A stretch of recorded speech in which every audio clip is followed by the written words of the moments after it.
Quiero empezar esta charla con Elsa Peña, pues Elsa es la hermana de Hernando Peña Bonilla y hemos contado ya la historia de este policía que lleva en poder de las FARC 13 años. Las FARC son los únicos responsables de su destino y que desafortunadamente Elsa pues no se ha dado a conocer si su hermano está vivo o está muerto.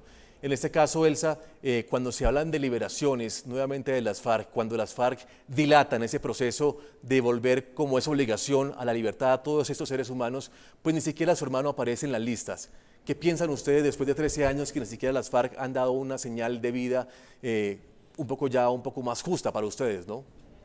Pues como dice Juan Pablo, desde el 2002 nosotros perdimos todo el rastro de mi hermano. Recibimos pruebas hasta ese año, cuando era zona de distensión. Nos enteramos en la operación Jaque que él había sido fusilado. Realmente hasta ese momento manteníamos la esperanza que estaba vivo. De ahí hacia acá hemos venido esperando por parte de las FARC, por parte de alguna persona, ¿sí? de quienes estuvieron en esa época en ese grupo, que nos diga si lo mataron o no lo mataron. No nos han confirmado, no ha salido alguien de la guerrilla a decir sí, está muerto.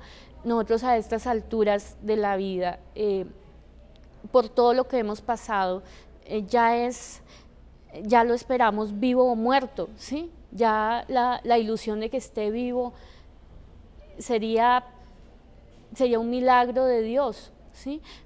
Pero como esto no ha sido confirmado, lo único que esperamos es información, ¿sí? Que nos digan sí, que sí lo mataron, no lo mataron. Sí, Elsa, en este caso y en este encuentro que hacemos aquí la noche de NTN 24, pues usted está rodeada de personas que sufrieron en carne propia ese flagelo del secuestro durante más de una década. Algunos de ellos ya han vivido este flagelo.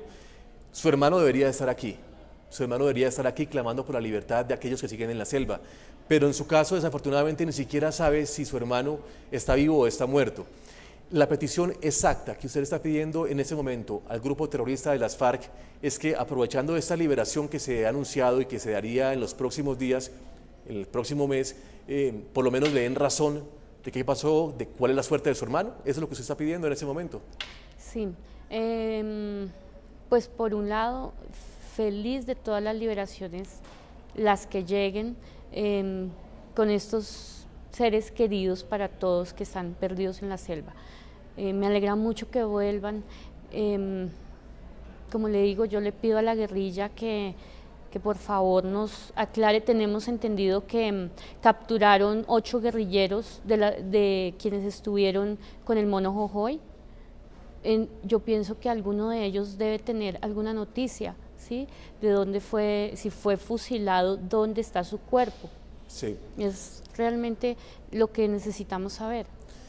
Elsa, permítame, vamos a Madrid, España, y quiero hablar con el general Mendieta. General, como le hemos dicho, este encuentro de la noche de NTN 24 tiene algo en común, más allá de que todos compartieron las cadenas del secuestro, y es que ustedes fueron compañeros de Hernando Peña Bonilla, y fueron compañeros en servicio de la Policía Nacional, y fueron compañeros en esos largos años, largas horas interminables del secuestro. General, de pronto usted alcanzó a tener más contacto con Hernando Peña Bonilla y le puede contar a Elsa cómo fueron esos momentos que usted compartió con él después de esa cruenta toma al Mitú y ese camino al cautiverio. ¿Cómo podemos recordar en ese momento a Hernando, general? Sí, yo varias veces he hablado con la madre de Hernando Peña, así mismo con Elsa, y les he informado sobre la situación y lo que ocurrió allí en la situación de cautiverio. Les he mencionado, por ejemplo, que sí, compartimos varios años. En los primeros que estuvimos allí en esos campos de concentración, desafortunadamente Luis Hernando Peña tuvo problemas psicológicos que lo llevó a afrontar una situación tan difícil como estar en esas jaulas, pues obviamente la convivencia no es la mejor. Por lo tanto, se originaron una serie de conflictos y en los cuales él participó y tuvo riñas con algunos de los compañeros que incluso fueron a los golpes. ya con el paso de los meses allí en esta situación, él fue deteriorándose más su situación psicológica. Ya observábamos que compartía y que consumía alimentos mezclados y por lo tanto su situación psicológica no era la mejor. Fueron pasando los primeros meses, se dio el intercambio humanitario cuando el presidente Pastrana, y ya posteriormente iniciamos otra forma de vida, los oficiales y suboficiales que allí nos concentraron. En ese tiempo, desafortunadamente, Luis Hernando siguió agravándose su situación. Se presentaron otras situaciones de agresión dentro de aquellas jaulas, y es así como este sujeto carcelero que estuvo con nosotros en ese momento, alias Sombra, decide sacarlo de nuestro sitio donde estábamos. Así es que Sombra siempre nos tendrá que responder, así lo he dicho en los diferentes medios de comunicación e incluso en la Fiscalía, que este carcelero de la FARC es quien tiene que dar razón dónde está Luis Hernando Peña Bonilla. Él seguramente no querrá en este momento decir por comprometerse jurídicamente, pero yo creo que la justicia tiene que hacerle sus interrogatorios para que él nos diga dónde está Hernando Peña, qué pasó con él, si está vivo o si fue fusilado, en qué parte se encuentran sus restos para recuperarlos como fue posible con los restos del señor coronel Guevara. Sí, y de alguna manera poder cerrar ese ciclo tan triste que lleva esta familia de Hernando Peña Bonilla, más de 13 años en esa situación. Alan Jara, usted también compartió esas cadenas muy pesadas, muy fuertes del secuestro con Hernando Peña Bonilla.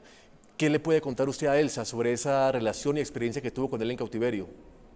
Cuando a mí me llevan a la jaula donde ya están los militares, oficiales y suboficiales, en julio de 2001, ahí conozco a Luis Hernando Peña y tenía momentos muy normales y había momentos en que se veía que había un daño psicológico por todo lo que se estaba viviendo y él se confundía, pero él se fue siendo como muy huraño, muy encerrado en sí mismo y eso hacía que se hiciera más grave todavía su condición.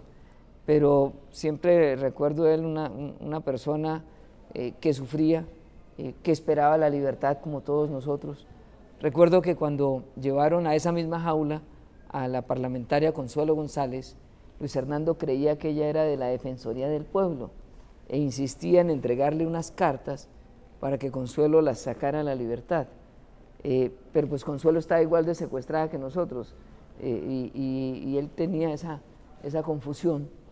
Y siempre me impresionó mucho eso, cómo viendo las FARC el deterioro de su salud mental, no lo liberaban.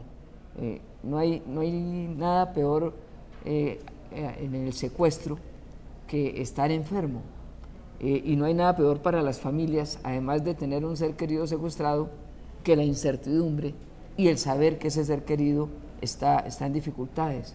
Por eso este es un tema humanitario, este es un clamor para que digan, como dice Elsa y toda la familia, hombre, ¿qué pasó con Luis Hernando? Si está vivo, que lo liberen o anuncien eso. Y si pasó una circunstancia diferente, igual que lo digan, claro, como lo dijeron con el mayor Guevara. Con el mayor Guevara. Sí. Sí. Mayor Rodríguez, también está usted al lado de Elsa. ¿De alguna manera usted tiene algo que decirle a Elsa sobre la suerte de Hernando Peña?